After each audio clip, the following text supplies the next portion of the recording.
नमस्कार दोस्तों, स्वागत है आपका इंडिया वॉइस देख रहे हैं आप। मैं हूं आपके साथ शिवम सोनी। यूपी में निकाय का शोर शुरू हो चुका है, जिसको लेकर राजनीतिक दलों ने अपनी अपनी कमर कस ली है। निकाय के दंगल के बीच धड़ाधड़ राजनीतिक दल एक दूसरे पर आरोप प्रत्यारोप का दौर शुरू कर दिए हैं। आरोप प्रत्यारोप लगे हाथों पूर्व मुख्यमंत्री अखिलेश यादव ने पीएम मोदी, बीजेपी और बसपा पर हमला बोल दिया। वहीं जातीय गणित साधने के लिए अखिलेश यादव की काशीराम की प्रतिमा का अखिलेश यादव ने आज अनावरण कर दिया और मायावती को बेमतलब टेंशन दे दी।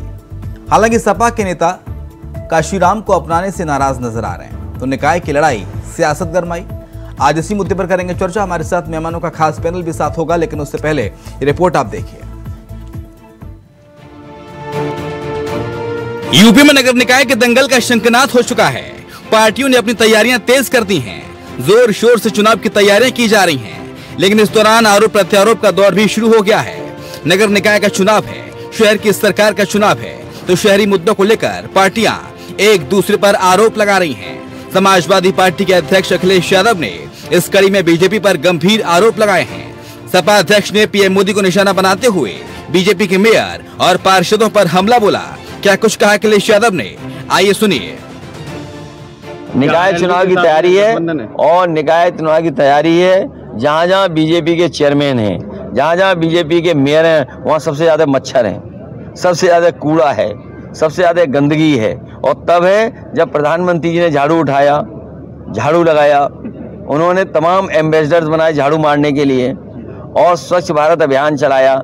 तो ये कैसा स्वच्छ भारत अभियान है जहाँ कूड़ा सड़कों के किनारे, गलियों में, मोहल्लों में पड़ा हुआ है और सब चेयरमैन मेयर इन्हीं के थे, जिसकी वजह से कूड़ा की परेशानी आई। सुना आपने, सपा सुप्रीमो कह रहे हैं कि पीएम ने खुद अपने हाथों में झाड़ू उठाया। बावजूद इसके सबसे ज्यादा महंगाई, सबसे ज्यादा मच्छर उन्हीं वार्डों में है जहाँ पर बीजेपी के मेयर हैं, बीजेपी के पार्षद हैं। वहीं बसपा की बात करें तो अतीक अहमद और परिवार को लेकर मायावती की टेंशन बढ़ी हुई है। इसी कड़ी में सपा ने बसपा के दलित वोट बैंक में सेंधमारी के लिए काशीराम की प्रतिमा का अनावरण कर मायावती के टेंशन रूपी आग में घी डालने का काम किया है। हालांकि इससे सपा के अपने घर में ही फूट की दराज नजर आने लगी है। सपा के कई नेता अखिलेश यादव के काशीराम को अपनाने से नाराज नजर आ रहे हैं। तो वहीं अखिलेश यादव के इस कदम को बीजेपी ने आड़े हाथों लेते हुए उन पर हमला बोला है। सत्ता पाने की अकुलाहट में अखिलेश यादव जी लगातार ये प्रयास कर रहे हैं कि कैसे बसपा के कैडर कार्यकर्ता को, बसपा के वोटर्स को अपनी तरफ आकर्षित कर सके। और इसीलिए आज तमाम बसपा के प्रतिमानों को अपने पाले में खींचने के लिए प्रयास कर रहे हैं। लेकिन सच्चाई यह है कि अखिलेश यादव जी की पार्टी जब जब सत्ता में रही है तो दलितों पर उत्पीड़न की घटनाएं सबसे ज्यादा उत्तर प्रदेश में रही हैं। और आजम खान सरीखे नेता जब ये बात कहते थे कि बाबा साहब अंबेडकर की मूर्ति जहां लगी है, समझ लो वो जमीनें कब्जा की गई है और जिधर उंगली है उधर जमीन कब्जा होने वाली है। तो अब मान्यवर कांसीराम की मूर्ति लगा करके वो इन दलितों को अपने पक्ष में कैसे मोड़ पाएंगे, क्योंकि दलित अपने अपमान, अपने अत्याचार को भूला नहीं है। ऐसे में अब देखने वाली बात यह होगी कि आखिर शहर की सरकार का ये दंगल क्या रूप लेता है और आने वाले 2024 के महारण में इसका क्या असर पड़ता है। यूपी में होने वाले निकाय चुनाव को लेकर सियासी गहमागहमी काफी तेज हो चुकी है। एक तरफ जहां सभी सियासी दल निकाय चुनाव को लेकर अपनी अपनी रणनीति बनाने में लगे हुए हैं, वहीं दूसरी तरफ अहमद को उम्र कैद की सजा मिलने के बाद बसपा शाइस्ता परवीन का टिकट काटने पर विचार कर रही है। माना जा रहा है कि आज प्रयागराज मंडल की होने वाली बैठक में बसपा शाइस्ता परवीन के नाम को काटने पर विचार कर सकती है। कैमरामैन सुभाष चंद्रा के साथ प्रियम पाठक, इंडिया वॉइस, लखनऊ। तो निकाय की लड़ाई सियासत गरमाई, इसी मुद्दे पर कर रहे हैं चर्चा। हमारे साथ कपिल श्रीवास्तव है, प्रवक्ता समाजवादी पार्टी, कृष्ण मोहन पांडे जल्दी हमारे साथ होंगे, प्रवक्ता भारतीय जनता पार्टी, और शैलेंद्र श्रीवास्तव होंगे, वरिष्ठ पत्रकार हमारे साथ। शुरुआत कपिल जी आप ही के साथ। कपिल जी, अचानक से काशीराम की याद कैसे आ गई समाजवादी पार्टी को? अभी तक तो काशीराम की याद नहीं आई थी। निकाय चुनाव से पहले काशीराम की प्रतिमा का अनावरण किया जाता है, अखिलेश यादव वहां पहुंचते हैं। सर, इसके सियासी मायने क्या निकाले जाएं? कपिल जी देखिए, कांशीराम जी बाबा साहब भीमराव अंबेडकर की जो विचारधारा थी, जो संविधान के अंदर चीजें थी, उनको लेके चलने वाले एक नेता थे और उसी विचारधारा पे माननीय नेताजी थे। समाजवादी चिंतक दोनों ही लोग थे और सामाजिक न्याय की लड़ाई किस तरीके से लड़ी जाए इसका पैमाना भी है। तो कांशीराम जी ने भी बाबा साहब भीमराव अंबेडकर के दिए गए कुछ विचार था कि कैसे बहुजन हिताय और बहुजन सुखाय हो, इसके लिए काम किया। और इसके लिए हम लोगों ने भी, बहुजन में आखिर कौन जन है? दलित और पिछड़े, क्योंकि जब आप दोनों को मिलाते हैं तभी बहुजन है। और इनकी हकमारी हजारों हजारों वर्षों तक हुई है। और बाबा साहब भीमराव अंबेडकर के दिए गए संविधान के अंदर आरक्षण से भी इनको ऊपर लाने की बात कही, और उसी को आधार बनाते हुए हम सारे लोगों ने समाजवादी छतरी के बीच में अपनी अपनी तरफ से कोशिशें की हैं, जो अभी परिपूर्ण नहीं है। लेकिन जो लोग अब नहीं रह गए वो स्वयं में हमारे आदर। और कांशीराम जी एक महान समाजवादी चिंतक थे। बहुजन हिताय बहुजन सुखाय के लिए उन्होंने अपनी पूरी जिंदगी दे दी। तो वो किसी एक वर्ग विशेष के, किसी एक व्यक्ति के नेता नहीं थे, वो सभी के नेता। और समाजवादी पार्टी आज से नहीं, शुरू से, प्रारंभ से शोषितों और वंचितों की लड़ाई के लिए ही 1992 में स्थापित हुई। और तब से हम सोशल इंजीनियरिंग और सोशल न्याय पाने के लिए व्यक्ति के, गरीब व्यक्ति के, अंतिम व्यक्ति के चेहरे तक खुशहाली पहुंचे, इसके लिए समाजवादी पार्टी काम करती है।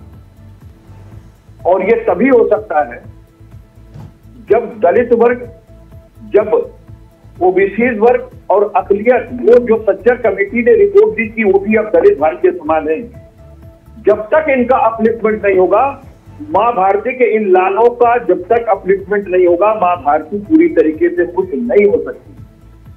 क्योंकि इनकी तरक्की के बिना विश्व गुरु बनना एक दुरूह स्वप्न है।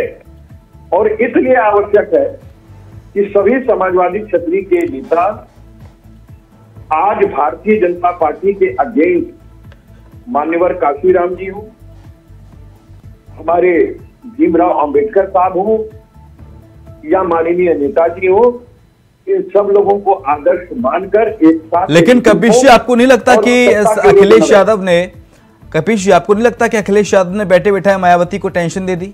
बहन जी कह रही थी तो हमारा वोट बैंक था, अब अखिलेश यादव इस पर अपना कॉपीराइट बता रहे हैं। देखिए, कॉपीराइट कोई नहीं होता। हाँ, और कोई भी वोट किसी का बैंक नहीं है। हाँ, आप अगर उनके लिए काम करते हैं तो वो आपको वोट देते हैं।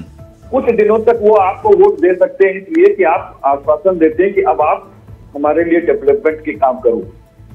लेकिन एक बार, दो बार, तीन बार अगर आपको आजमा लिया और आप केवल जो है उनके डेवलपमेंट के नाम पर दूसरा डेवलपमेंट कर रहे हो और बुतों का डेवलपमेंट कर रहे हो, तो निश्चित तौर पे उन तक खुशहाली नहीं पहुंचती है और ना पहुंची। इसीलिए मैं कहता हूं आपको कि 2007 में बहन जी की सरकार थी उत्तर प्रदेश के, लेकिन जब 2012 में समाजवादी पार्टी की सरकार बनी, वो बहुमत की सरकार। हाँ, फिर 2012 के बाद जब 2017 का इलेक्शन हुआ तो बहन जी की पार्टी 19 सीटों पे क्या बोलते हैं, 2012 के इलेक्शन में महज 80 सीटें रह गई बहन जी, और 2017 में बहन जी की मात्र 19 सीटें रह गई, और 2022 में तो सभी को याद होगा कि केवल एक सीट, और करीब करीब उन्होंने 14% वोट खो दिए। तो बहन जी को आत्मचिंतन और आत्म अवलोकन करना चाहिए, क्योंकि समाजवादी पार्टी ने खुले दिल से कांशीराम जी की, मान्यवर कांशीराम जी को आगे रखते हुए, माननीय लोहिया जी को आगे रखते हुए, जयप्रकाश नारायण जी को आगे रखते हुए, बाबा साहब भीमराव को, अम्बेडकर को आगे रखते हुए ही 2019 के केंद्रीय चुनाव के अंदर बहन जी से हमने समझौता किया था, और वो समझौता दुर्भाग्य से समाजवादी पार्टी ने नहीं तोड़ा। हम तो आज भी कहते हैं कि बहुजन का मतलब है एक शाखाओं, चाहे कांशीराम जी और माननीय मुलायम सिंह जी भी तमाम, हमेशा आपने देखा होगा कि साथ उन्होंने इस देश के अंदर लड़ाई लड़ी है।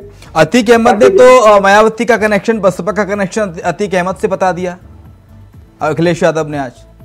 भाई एक बात बताइए, बहन जी को आप क्या व्यक्ति नहीं मानते क्या? वो तो व्यक्ति है ना। और हम ये कह रहे हैं कि अगर वो टिकट दे रही है तो फिर वो अच्छा 2018 में अतीक अहमद हमारे ही विरुद्ध लड़े कि नहीं लड़े? और भारतीय जनता पार्टी ने लड़ाया फूलपुर के चुनाव में जो उपचुनाव हुए थे, तो वो भी आपके सामने है।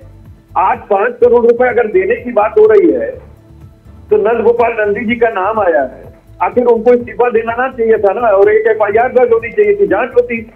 अगर आरोपी होते निकलते मुलजिम तो चार्जशीट लगती, और नहीं होते तो क्या बोलते हैं अंतिम रिपोर्ट निकल जाती। लेकिन इन्होंने तो कुछ नहीं कराया। आप शायद इनका सीधा कनेक्शन देखिए ना कि अहमदाबाद के जेल में जिस तरीके से राबड़ी मलाई वो खा रहे हैं, बैठ के वो उत्तर प्रदेश के अंदर फिल्मी शूटिंग का माहौल बना रहे हैं, और एक बरेली में साहब, और हुआ क्या, 10 में से 7 मुलजिम छूट गए। 10 में से 7 मुलजिमों पर वही धाराएं थी, और उनके भाई भी छूट गए, और 5 करोड़ रुपए देने वाले भी लोग वही हैं। पिछली बार उन्होंने मेयर वाले सीट पे शायद लिया था उनसे, जैसा कि उनकी बात आई थी। तो ये सब चीज पे भारतीय जनता पार्टी विचार करना चाहिए। 145 ये डीआर की रिपोर्ट है, हिडियस क्राइम किए हुए विधायक है जो वॉशिंग मशीन में इधर से डालो इधर से सफेद निकालो।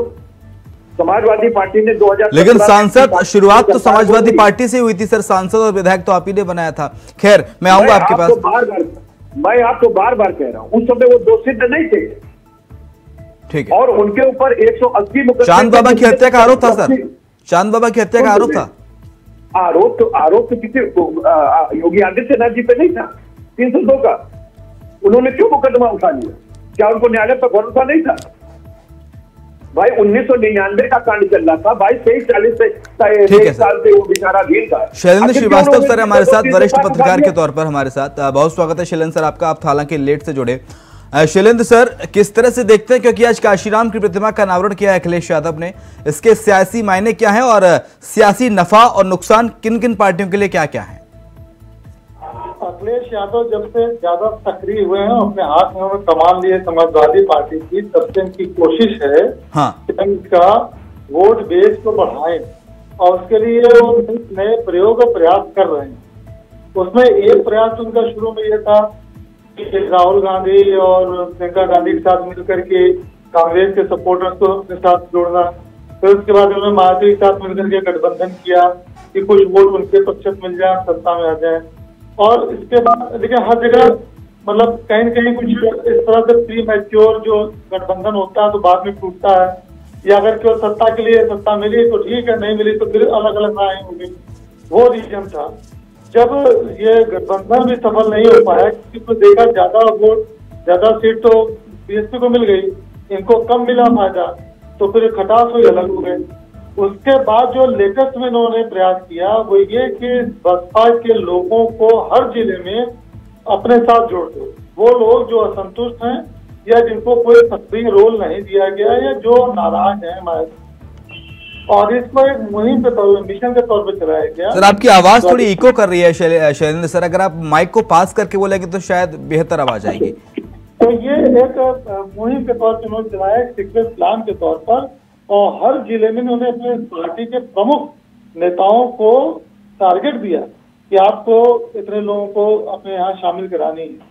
और ये एक तरह से बम्बार्डमेंट हुआ बसपा के ऊपर, और बसपा के कई बड़े कटावर या नोन चेहरे जो थे, जो किसी वजह से मतलब नेपथ्य में चले गए थे या कम रोल में थे, उनको उन्होंने अपनी पार्टी ज्वाइन किया है, जिसमें लालजी वर्मा, रामचंद्र भट्ट, ये विजय पाठक, ये सब स्वामी प्रसाद जी, ये सब उसी कड़ी में सब थे, हर जगह जगह से मिल करके।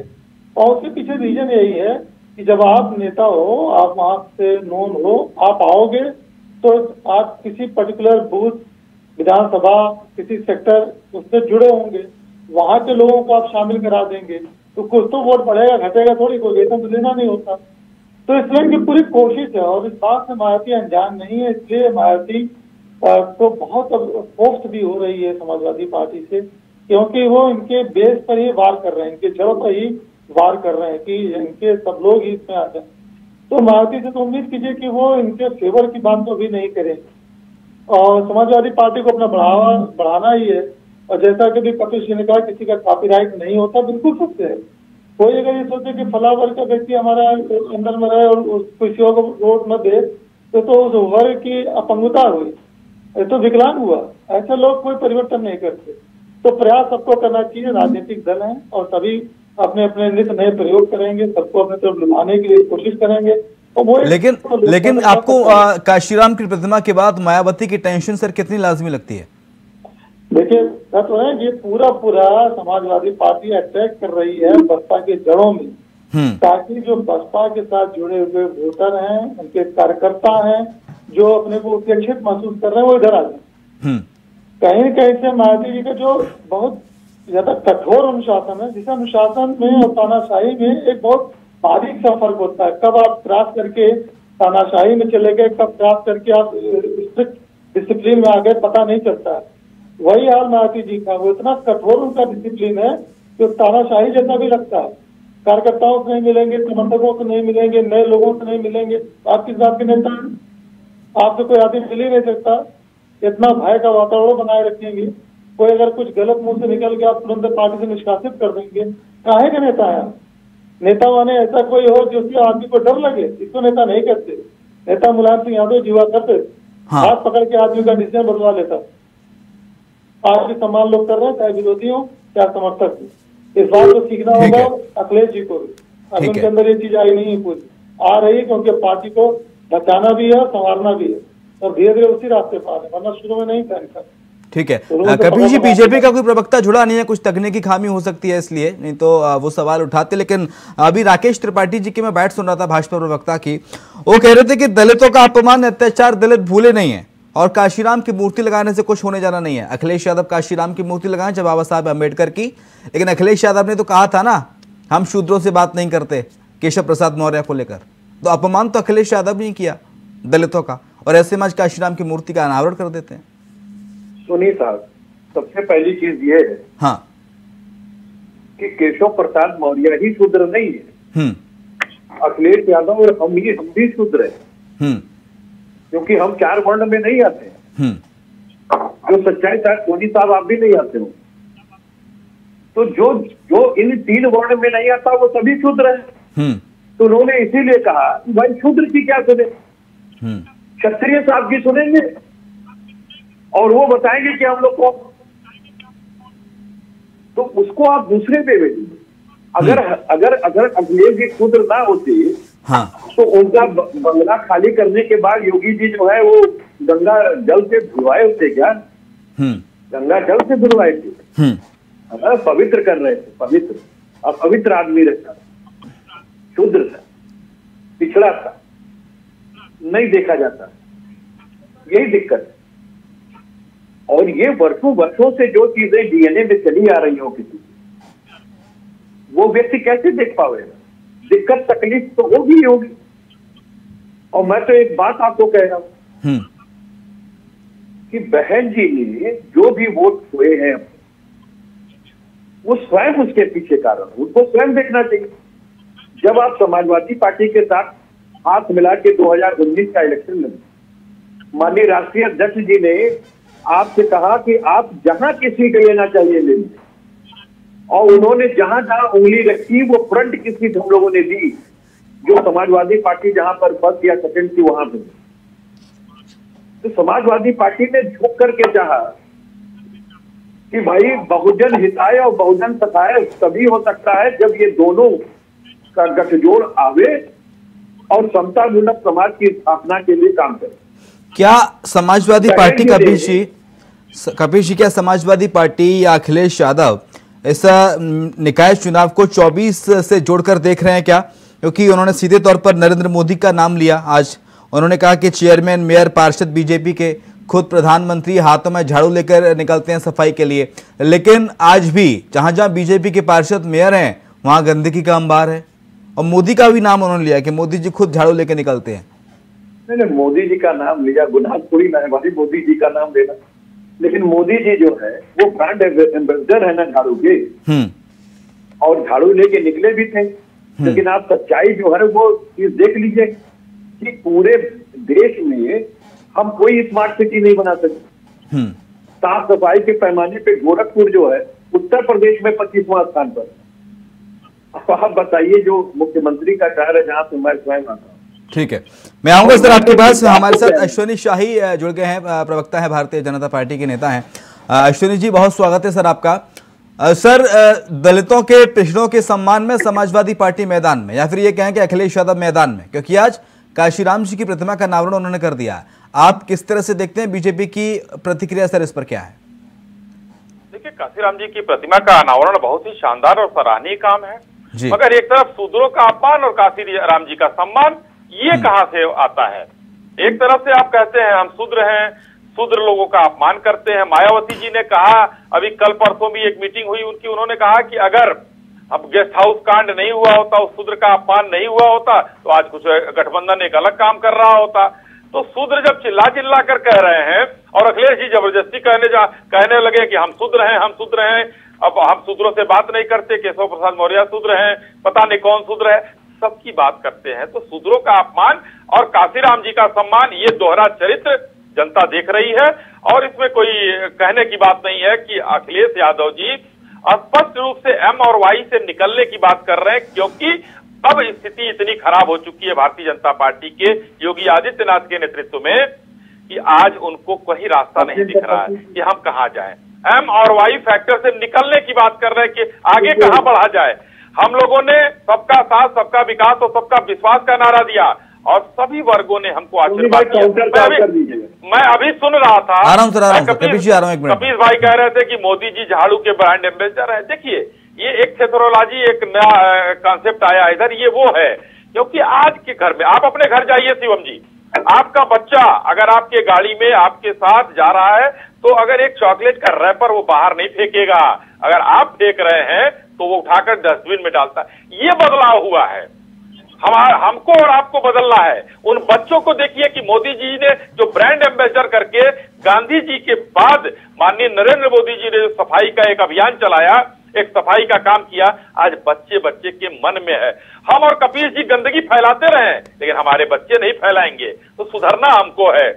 आज इस बात की है कि चीजें किस तरीके से बदल रही हैं, किस तरीके से चल रही हैं। तो राजनीतिक रूप से समाजवादी पार्टी उत्तर प्रदेश में अब अप्रासंगिक हो गई है, चाहे वो मेयर का चुनाव हो, विधानसभा का चुनाव हो, लोकसभा का चुनाव हो। ठीक है कपीश जी, ठीक है, अप्रासंगिक हो गई है, इसीलिए तो 125 जीत के आए और आपकी चिंताओं की लकीर यहाँ पे बना दी ताकि आप 6 महीने चुनाव ना आगे बढ़ा दीजिए। वो आपने किया, डर के मारे बढ़ाया, वरना ट्रिपल टी आपको पहले नहीं पता था क्या। खैर उसको छोड़िए, मैं एक बात कह रहा हूँ, हमारे मित्र ने एक बात बड़ी गजब कही है कि बहन मायावती जी ने अभी प्रेस कॉन्फ्रेंस करके कहा, अरे 2019 में बहन जी ने प्रेस कॉन्फ्रेंस करके कहा कि हम दोनों लोग साथ आ गए हैं, नई हवा है, नई सपा है और भतीजे को आशीर्वाद। ये कहा कि नहीं कहा भाई? ये कहा कि नहीं कहा? अभी तो जनता ने नकार दिया, हमको आशीर्वाद दिया। तो अरे बात सुनिएगा, सुनिए, आप ही के बात का जवाब दे रहे हैं। और दूसरा, भतीजे ने 10 सीट 0 से कर दी, अपना नहीं बढ़ा पाए। अरे भाई सुन तो लीजिए, ठीक है हम नहीं बढ़े, लेकिन हमें कोई दूसरे को दे देंगे राजनीति में, अपना बढ़ाइए तब न कहे हम 15 सीट पाए। नहीं सुन लीजिए, भतीजा समझता है कि हम अपने 15 सीट पाए, बुआ जी कहती है कि हमको घाटा हो गया और उन्होंने आपके प्रेशर में ये गठबंधन तोड़ दिया एक तरफा उन्होंने। और उन्होंने जब हमारे साथ गठबंधन किया और प्रेस वार्ता किया तो उन्होंने कहा कि ये तो भारतीय जनता पार्टी का षड्यंत्र था। मुझे पता चला कि ब्रह्मदत्त द्विवेदी अचानक कहा। हम लोगों ने अब सबक ले लिया है और समाजवादी पार्टी का दोष नहीं था, मंच तक शेयर हुआ। और देखिए संस्कार किसे कहते हैं, बेटे और बहू ने पूरे मंच पर। लेकिन अश्विनी शाही जी, समाजवादी पार्टी कह रही है कि हमारा तो मोरल बूस्टअप है, आप नहीं कर पाएंगे। क्योंकि हाल ही में मैनपुरी और खतौली का उपचुनाव समाजवादी पार्टी जीती है, तो निकाय चुनाव जीतने का दम भी भर रही है समाजवादी पार्टी। बीजेपी की कितनी तैयारी है सर? जी देखिए शिवम जी, ये वही मैंने कहा, एक शब्द यूज किया थेथरोलॉजी। हाँ, मैं आजमगढ़ और रामपुर को भी याद करना चाहिए ना। मैनपुरी में तो नेताजी के देहांत के बाद वो सीट खाली हुई, कितनी सिंपैथी हो सकती है। असली परीक्षा तो तब होगी जो 2024 का चुनाव आएगा। अब उसमें ये लोग पीठ थपथपा रहे हैं। अरे भाई, नेताजी एक अच्छे आदमी थे। मैं आपको अपना व्यक्तिगत अनुभव बता रहा हूँ। एक मिनट सुनिए कपिल भाई, कपिल भाई सुन लीजिए, आपके नेता अपने बूथ हार गए। अरे रुक जाइए। अरे अब आप हार गए, वहाँ पे कौन से नेताजी थे? मैं नेताजी से वहाँ तो आप, मैं अपनी बात कह रहा हूँ, नेताजी से मैं 2 बार मिला। अरे भाई इतना अच्छा उन्होंने सम्मान दिया मुझे, नेताजी ने मुझे सम्मान दिया, तो उस सम्मान पर मैनपुरी की जनता ने एक उनको वो सम्मान लौटाया, वो ब्याज सही सम्मान लौटाया। ठीक है, हमारा आदमी बूथ हार गया, कोई दिक्कत नहीं है। ठीक है, लेकिन देखने वाली बात यह होगी किस तरह की, किसके वादों में, किसके दावों में कितना दम है और जनता किसे अपना मुखिया निकाय में बनाएगी। शहर सरकार आखिरकार उत्तर प्रदेश में किसकी होगी। बहुत शुक्रिया तीनों मेहमानों का चर्चा में शरीक होने के लिए। कपिश जी आपका शुक्रिया, अश्विनी शाही जी आपका शुक्रिया और शैलेंद्र श्रीवास्तव सर आपका भी शुक्रिया चर्चा में शरीक होने के लिए। और इसी के साथ हमारी इस खास पेशकश में इतना ही। खबरें लगातार जारी हैं, आप देखते रहिए इंडिया वॉइस।